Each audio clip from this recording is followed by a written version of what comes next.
네, 명절을 앞두고 우리 오늘 시편 23편의 이야기를 마무리하게 됩니다. 우리 좌우를 둘러보시면서 이렇게 인사했으면 좋겠습니다. 우리 찬양대 찬양처럼 우리 믿음의 길을 끝까지 잘 걸어갑시다. 우리 그렇게 같이 한번 인사하시겠습니다. 인사하실게요. 네. 제가 매주 양의 습성과 목양에 대해서 생각을 하다 보니 이렇게 묵상하다 보니까요, 이 꿈에서도 양이 나옵니다. 이 양과 목자에 대한 이야기들을 저희가 함께 나누며 목자가 양을 기르기 위해서 얼마나 많은 수고와 헌신을 쏟아붓고 있는지를 살펴보았습니다. 그런데 여러분, 사실 저희가 나눈 이야기는요, 목자의 수고에 비하면 극히 일부분에 불과합니다. 우리가 아는 하나님 역시 마찬가지이시죠. 하나님에 대해서 그분이 우리를 위해서 무엇을 하셨으며 또 어떻게 일하시는지를 우리가 알고 있지만 이것은 아주 작은 부분에 불과하다라는 것이죠. 예수님께서는요, 아버지가 일하시니 나도 일한다라고 말씀하셨습니다. 무슨 말이냐면요, 하나님의 수고로움은, 목자의 수고로움은 끝나지 않았고 지금도 이어지고 있다라는 것입니다. 사랑하는 성도 여러분, 우리의 목자이신, 선한 목자이신 주님은 지금도 일하십니다. 쉬지 않으시는 하나님께서 우리의 목자이시기 때문에 여전히 우리를 세밀하게 인도하며 돌보고 계신 것이죠. 우리 평생에 이 하나님을 경험하며 이 믿음의 길을 걸어갈 수 있기를 주님의 이름으로 소망합니다.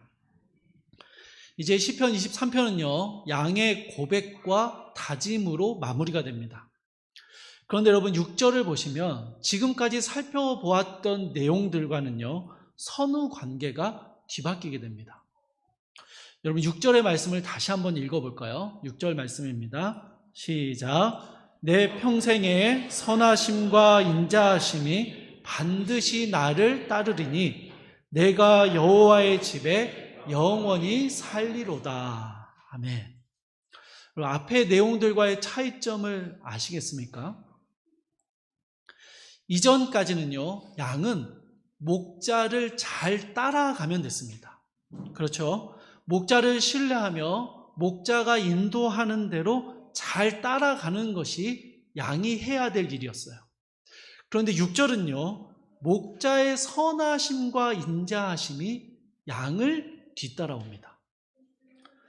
양이 앞서서 가고요, 목자는 그 뒤를 따라가는 이 선후가 바뀌는 광경이 펼쳐지는 것입니다. 6월 여름 방목지에서 무럭무럭 자라난 양들은요, 가을이 되면 다시 본래의 목장으로 되돌아갑니다. 또는 아침 일찍 목장을 떠났던 양들은 하루를 보내고 저녁 시간이 되면 목장으로 되돌아갑니다. 여러분 6절은요, 바로 이런 되돌아가는 모습을 그리고 있습니다. 온갖 위험과 어려움에 상처를 입기도 했고 길을 잃어버리기도 하고 뒤집어지기도 했던 양은요, 목자의 돌봄과 인도를 받아서 안전하게 다시 집으로 돌아가는 것이죠. 이 모습을 6절은 노래하고 있습니다.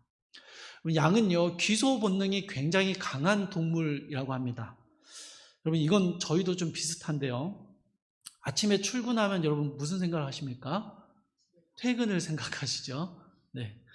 월요일이 시작되면 주말을 계획합니다. 이게 한국 사람들의 특징인데요. 업무 시간에는 참 힘이 안 나다가 퇴근 시간이 가까울수록 활력이 돋아나게 됩니다. 이게요, 다 귀소 본능이 강해서 그렇습니다. 집에 빨리 가고 싶어서 그래요. 이 귀소 본능이 강한 양들은요, 집으로 돌아가는 길을 갈 때는 앞장서서 걸어간다고 합니다. 목자가 굳이 앞장서서 이끌어가지 않아도요, 양들은 집으로 가는 길은 기가 막히게 찾아서 간다는 거예요. 퇴근을 앞장서서 가는 그런 모습입니다. 그런데 양들이요, 이럴 때 방심하기가 쉽습니다. 한번 지나가 본 길이기 때문에 그냥 무덤덤하게 걸어가다가 이런저런 어려움 가운데 빠지기도 하고요. 그리고 발을 잘못 헛디뎌 다른 낭떠러지에 빠지기도 한다라는 거예요. 여러분 이 양들은요, 산전수전 다 겪은 베테랑 양들입니다. 돌아가는 길도 잘 알고 있는 양들이에요. 그래도 방심하는 순간 발을 헛딛거나 뒤에서 쫓아오는 맹수들을 놓치는 경우들이 생겨난다라는 것이죠. 그래서 목자는요, 양떼의 뒤를 따라서 걸어갑니다. 양은 뒤따르는 목자를 힐끗힐끗 쳐다보면서 안정감을 가집니다. 혹시라도 내게 무슨 사고나 위험이 닥치면 목자가 도와주겠거니, 내가 미처 보지 못한 위험들이 생겨나면 목자가 막아주겠구나라고 안심하는 것이죠. 여러분 그런데 사실은요, 성경은 목자가 그냥 뒤따라간다 정도로 이 말씀을 표현하지 않습니다. 훨씬 강렬하게 말씀을 이야기하는데요, 따르리니라고 번역되어 있는 오늘 본문의 단어는 라다프라는 히브리어 단어입니다. 여러분 이 라다프라는 단어는요, 본래 의미가 집요하게 뒤를 쫓는다, 추적한다라는 의미입니다. 느낌이 완전히 다르죠. 그냥 뒷짐지고 편안하게 뉘엿뉘엿 뒤따라가는 모습이 아니고요, 맹수가 사냥감을 쫓아가듯이 추적하듯이 끝까지 따라 붙는 모습을 그리고 있는 것입니다. 게다가 여러분 이 따른다라는 단어 앞에는요, 반드시라는 확정적인 표현도 덧붙여져 있습니다. 확실하게 틀림없이 오직 이거 하나만큼은 분명하게, 이런 의미입니다. 양이 뒤를 탁 돌아보면요, 목자가 안 보일 때가 있습니다. 목자가 다른 일을 하면서 안 보일 때가 있어요. 그래도 여러분 양은요, 확신하는 거예요. 목자는 나를 따라오고 있다, 목자는 나를 추적해오고 있다라는 사실을 확신하는 것입니다. 모든 것이 다 불확실한 상황을 만나게 된다 할지라도 목자가 결코 나를 놓치지 않고 따라오고 있다라는 사실을 확신하게 되는 것이죠. 여러분, 하나님이 우리를 찾아오신 겁니다. 우리를 추적하시는 거예요. 이렇게 양을 추적해가는 목자의 모습을요, 오늘 본문은 두 가지의 말씀으로, 두 가지의 단어로 설명을 합니다. 선하심과 인자하심입니다. 먼저 여러분, 선하심이라고 번역된 히브리어 단어는 토브라는 단어입니다. 기억나십니까? 처음 듣는 것처럼 앉아 계시면 안 되는데, 토브 기억나십니까? 제가 청빙 과정에서 면접 설교했던 말씀에서 나왔었는데 벌써 잊어버리셨죠? 하나님께서 세상을 창조하시면서 보시기에 좋았더라 하실 때 이 좋았더라에 해당하는 단어가 토브였습니다. 그리고 이 토브라는 단어는 구약 성경에 꽤 많이 쓰였고 여러 가지의 의미로 사용되었지만 기본적으로는요, 하나님의 의도대로, 하나님의 뜻하심대로, 하나님의 말씀대로 그대로 이루어질 때 토브라고 표현한다고 말씀드렸습니다. 그러니까 여러분, 양을 뒤따르는 목자의 선하심은요, 양은 자기가 원하는 대로 혹은 자기 힘으로 스스로의 판단으로 길을 가고 있다라고 생각하지만 사실은 그게 목자의 의도대로 하나님의 계획대로 양이 걸어가고 있다라는 사실입니다. 그리고 여러분, 저는 이것이 이 하나님의 선하심이 하나님이 우리를 인도해 가시는 아주 인격적인 방법이라고 생각합니다. 제 큰아이 아인이가 초등학교에 들어갔을 때 광명에서 제가 사역을 하고 있었는데요. 광명에서 섬기던 교회와 집 사이에 딱 중간쯤에 학교가 있었습니다. 걸어서 5분 정도 걸리는 거리였고요. 이 차도와 인도가 구분이 잘 되지 않는 그런 도로였어요. 막내 아준이가 막 태어난 직후라서 제가 큰아이의 등하교를 담당했었습니다. 출근하면서 학교로 데려다 주고 학교 시간이 되면 이 후문에서 기다리다가 학교 시간에 나오면 아이를 데리고 집에 다시 데려다 주고 교회로 돌아갔습니다. 1년 정도를 이렇게 했는데요. 이게 집까지의 거리가 굉장히 짧은 거리였고 이 길이 직진 거리라서 아인이 혼자 걸어올 수 있겠다 싶었습니다. 그래서 2학년이 되고 나서 아인에게 오늘은 학교가 끝나면 혼자 집으로 걸어가 볼래? 라고 물었더니 자신 있게 할 수 있다 라고 하는 거예요. 그래서 아인에게 오늘 한번 해봐라 라고 말하고 등교하는 길에 올 때 잘 봐야 될 이정표들을 하나하나 가르쳐 주었습니다. 학교가 끝날 때쯤 됐을 때 이제 007 작전이 펼쳐지는 거예요. 학교 끝날 즈음에 저는 후문 근처에 숨어 있었습니다. 그런데 2학년 전체가 다 나왔어요. 이 후문을 장악하던 엄마들도 다 빠졌는데 아인이가 안 나오는 거예요. 이거 들어가 봐야 되나 기다려야 되나 고민하는데 정말 제일 늦게 느긋하게 걸어 나오는 거예요. 오늘 혼자 걸어가기로 했잖아요. 그럼 부모님을 생각해서, 걱정하는 부모님을 생각해서 빨리 나와야 될 텐데 정말 느긋하게 걸어 나와요. 그리고 서둘러서 집으로 가야 되는데요. 그 학교 앞에는 꼭 문방구들 있잖아요. 문방구 앞에서 뭐 뽑기 하고 있는 언니 오빠들에게 말 걸고요. 계속 대화하고 지나가는 친구들에게 인사하고 지나가는 어른들한테 인사하면서 집에를 안 가는 거예요. 나중에 제가 아는 언니 오빠냐 물어봤어요. 근데 모른대요. 처음 봤대요. 아무튼 한참을 그러고 있다가 집으로 출발을 했습니다. 학교에서 집으로 가는 길이 그냥 직선 거리이고요. 딱 한 번만 좌측으로 꺾으면 되는 길입니다. 1년 넘게 다녔던 길이고요.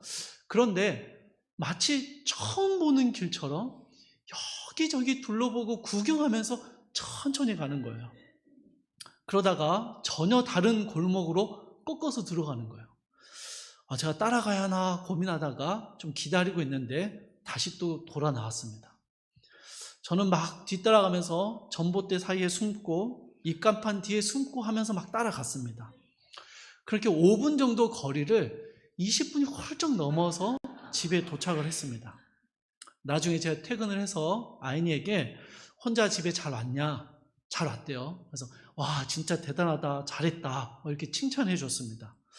그러면서 오는 길이 어땠는지 물어보니까 아인이가 중간에 길을 잃고 다른 골목으로 들어가기도 했지만 혼자 오는데 차들이 무섭기도 했지만 그래도 잘 왔다라고 말하는 거죠. 그래서 제가 아인이에게 사실은 아빠가 뒤따라가면서 지켜보고 있었어 라고 말했습니다.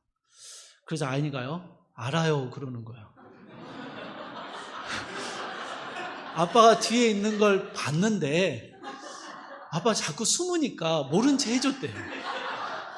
그러면서 이렇게 말하는 겁니다. 아빠가 뒤에 따라오는 걸 아니까 길을 잘못 들어갔을 때도 많이 무섭지는 않았어요 라고 말하는 거예요. 그 뒤로 등하굣길에 그냥 아이니는 앞장서서 혼자 걸어가고요. 저는 그냥 대놓고 뒤따라갔습니다. 길이 잠깐 헷갈리면 잠깐씩 뒤돌아보는데요. 저는 아무 말도 안 해줬어요.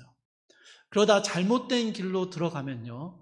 저는 뒤따라가지 않고 그 길에 가만히 서 있었습니다. 그러면 아이니가 혼자 가다가 아빠가 안 따라오니까 이 길이 아닌가 보다 하고 다시 돌아 나왔습니다.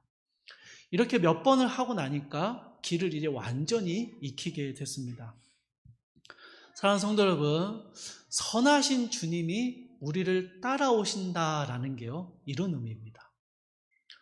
저는 20대 초반에 하나님께서 아주 명확하고 분명하게 가야 할 길을 가르쳐 주시기를 정말 간절하게 구했었습니다.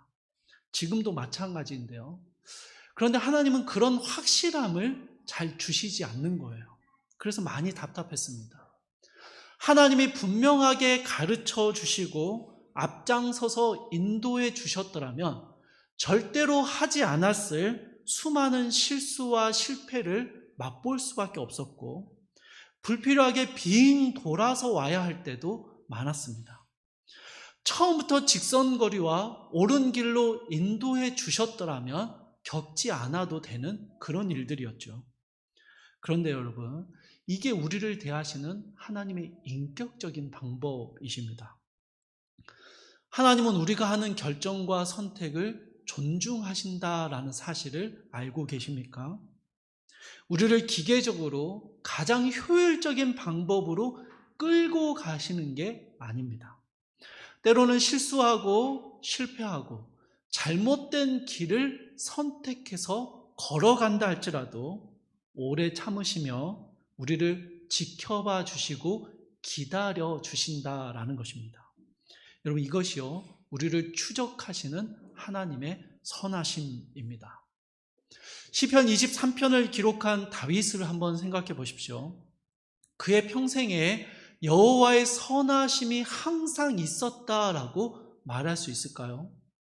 사울로부터 죽음의 위협을 받고 도망자의 삶을 살아야 했고 미친 사람 흉내를 내고서야 생명을 건지는 일도 있었습니다. 왕이 되어서는요, 밧세바 간통 사건이라는 엄청난 죄를 저질렀고요.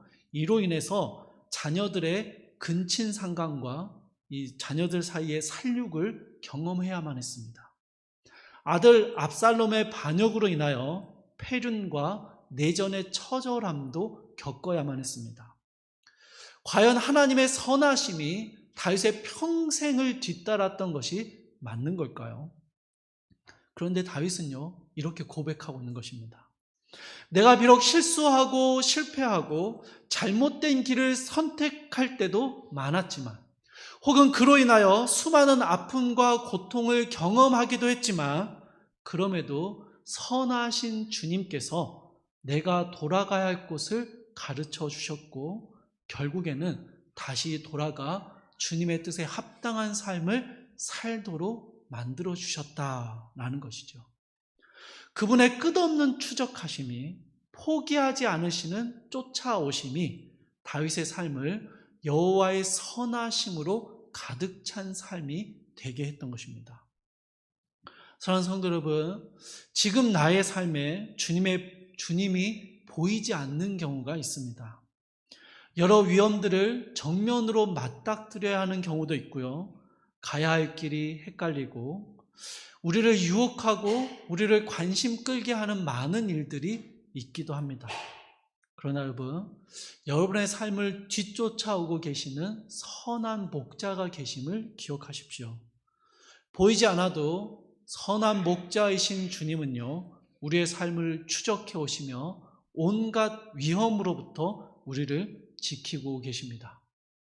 때로는요, 우리가 잘못된 길을 선택하면요, 그분은 멈춰 서십니다. 여러분, 돌아봤는데 주님이 함께 따라오고 계시지 않는 것처럼 느껴진다면 아마도 잘못된 길에 들어선 것일 수도 있어요. 그때는요, 주님 계신 곳을 찾아 다시 돌아가야 합니다. 말씀과 기도의 자리로 돌아가야 하는 것이죠.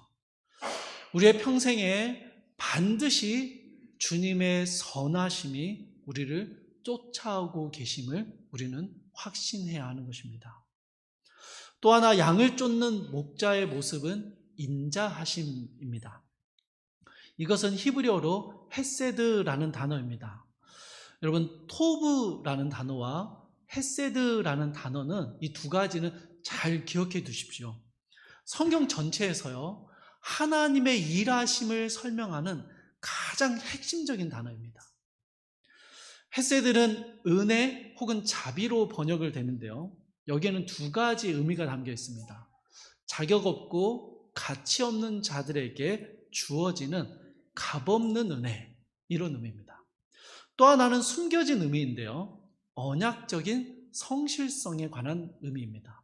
무슨 말이냐면요, 이 목자의 인자하심이, 이 은혜가 자격 없고 가치 없는 못된 양들에게 값없이 주어지는데, 여러분, 그게요, 오직 목자와 양의 언약 관계 안에서 주어진다라는 의미입니다. 목자가요, 양을 내 양으로 삼기로, 내 소유로 삼기로 계약을 합니다. 돈을 주고 양을 사서 양에게 이제는 내가 너를 돌봐주는 목자가 될 것이고 내가 너에게 헤세드를 베풀어 줄 거야 라고 약속을 하죠. 여러분, 이 계약을 누가 한다고요? 목자가 합니다. 양이요, 목자들 다 보고, 내가 보니 당신이 제일 선해 보입니다. 당신의 목장이 나에게 가장 맞을 것 같아요. 그러니 내가 당신의 양이 되기로 결정하겠습니다. 이렇게 하지 않습니다. 양은 계약을 할 수 없어요. 다만 목자가 계약을 합니다. 목자가 이 양을 사서 내 양으로 삼기로 결정하고, 목자가 대가를 치르고 양에게 좋은 풀과 물을 먹이며 헤세드를 베푸는 것입니다. 그러면서 이 목자가요, 스스로 양과 계약을 합니다. 나는 반드시 이 양을 돌볼 것이며 인자를 베풀 것이다. 나는 절대로 이 계약을 어기지 않을 것이고 나는 이 양과 운명을 같이 하겠다라고 계약을 하는 것입니다. 여러분, 3절에서 살펴보았던 자기 이름을 위하여라는 말이 이런 의미입니다.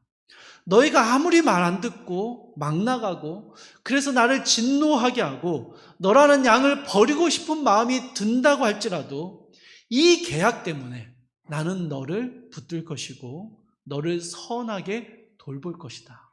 이 계약 때문에 나는 너에게 헤세드를 베풀 것이다 라고 약속하는 것입니다. 목자의 의지를 확증하는 것이죠. 목자 되신 주님을 따라가는 사랑하는 성도 여러분, 하나님께서는요, 우리를 당신의 백성으로 삼으셨습니다. 그리고 우리에게 언약을 주셨습니다. 여러분, 우리가 하나님을 선택한 것이 아니었죠.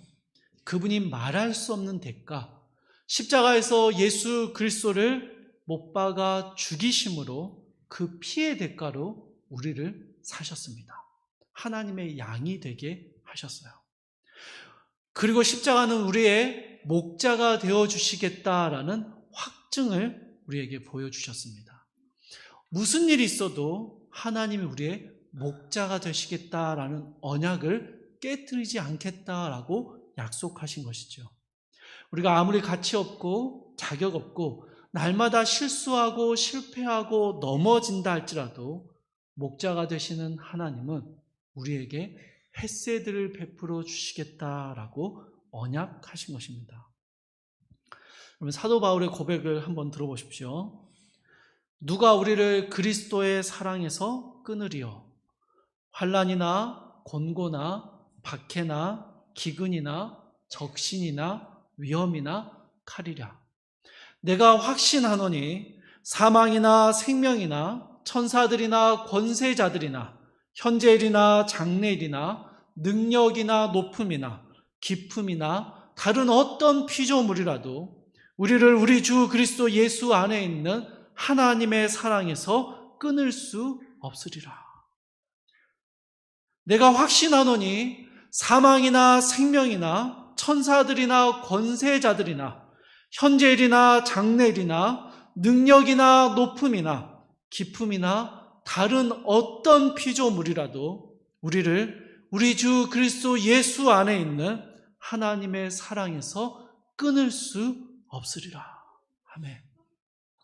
어떤 상황도 어떤 문제도 세상 그 무엇도 창조주 하나님께서 자기의 양들에게 베풀겠다 약속하셨던 이 언약의 햇새들을 막을 수 없다라는 것입니다. 여러분, 이게요, 우리를 추적해 오시는 하나님의 은혜의 언약입니다. 목자의 선하심과 인자하심을 맛보고 확신하는 양은요, 이렇게 고백합니다.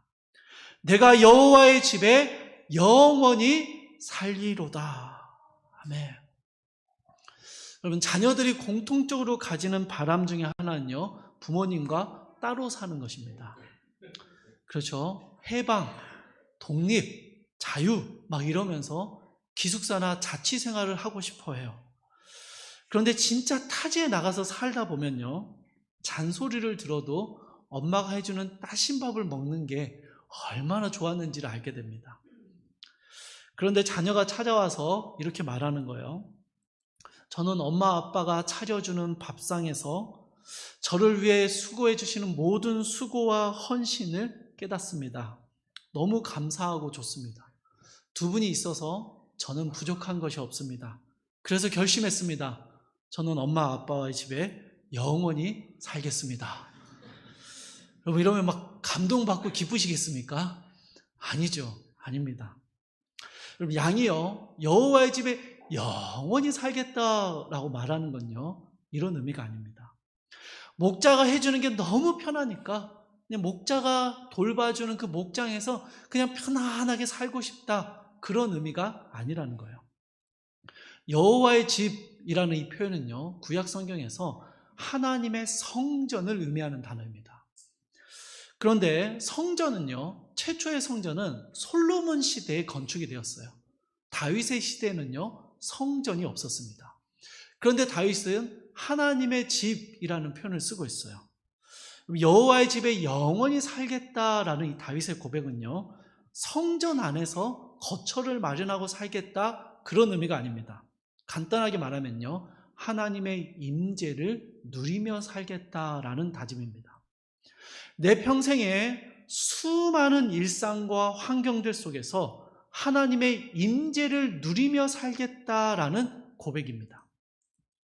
나의 평생을 끝까지 추적해 오시는 그 하나님의 선하심과 인자하심이 있기 때문에 나의 평생의 모든 날들 동안 하나님의 임재를 누리며 살게 될 거다라는 고백이기도 합니다.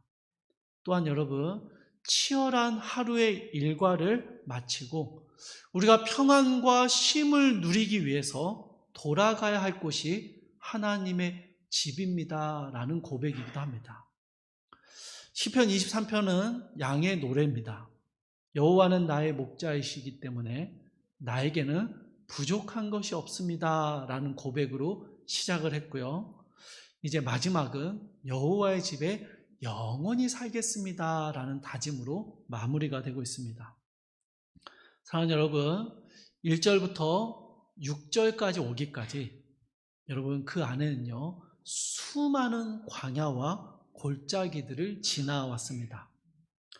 푸른 풀밭과 쉴만한 물가의 편안함을 누릴 때에도 죽음의 위기에서 소생하는 어려움을 겪게 될 때에도 사망의 골짜기와 같은 낙심과 불안함이 밀려올 때에도 죄의 실패로 막대기로 얻어맞는 것만 같고 세상 가운데 홀로 던져진 것 같은 외로움과 두려움이 엄습할 때에도 우리의 목자가 되리라 약속하셨던 주님의 선하심과 인자하심은 우리를 결코 놓치지 않으셨습니다.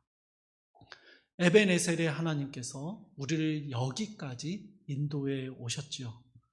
그러나 여러분, 여전히 우리의 삶은 여러 위기들을 만나게 될 것입니다. 건강의 위험과 재정적인 어려움을 만나게 될 수도 있고요. 여전히 반복되는 우리의 죄와 실패에 무너질 때도 있을 겁니다. 그러나 주님의 피로 사셔서 우리를 당신의 양으로 삼으신 선한 목자, 이 선한 목자의 선하심과 인자하심이 반드시 우리의 모든 순간을 추적해 오고 계십니다. 그러니 무슨 일을 만나든지 두려워하지 마십시오. 목자에 대한 확신에 흔들리지도 마십시오. 하나님의 임재를 누리며 살아가는 우리의 인생 모든 순간이 우리가 영원히 거할 하나님의 집이 되게 하시는 선한 목자의 인도하심이 우리 가운데 함께 하심을 기억하십시오. 우리의 모든 날 동안 하나님의 임재를 누리며 살아간다면, 그 임재 안에서 기쁨과 평안을 누리며 살아간다면, 그것이 오늘 6절의 고백처럼 우리의 평생이 여호와의 집에 영원히 거하는, 여호와의 집에서 사는 귀하고 복된 양의 삶이 되는 것이죠. 사랑하는 성도님들, 우리가 시편 23편을 살펴보면서 목자의 수고로움이 우리의 인생을 얼마나 붙들고 우리의 인생을 끌어오는지를 살펴보았습니다. 이제 우리가 홀로 앞장서서 걸어가야 하는 삶의 모든 자리 안에서 목자는 잘 보이지 않을 때가 많지만, 그럼에도 우리를 끝까지 추적해 오시는 그분의 선하심과 인자하심을 모든 순간 누리며 그 임재 안에서 선한 목자 되신 주님과 함께 살아가는 귀하고 복된 양의 삶을 살아가시기를 주님의 이름으로 축복합니다. 이렇게 찬송가 438장 찬양하도록 하겠습니다.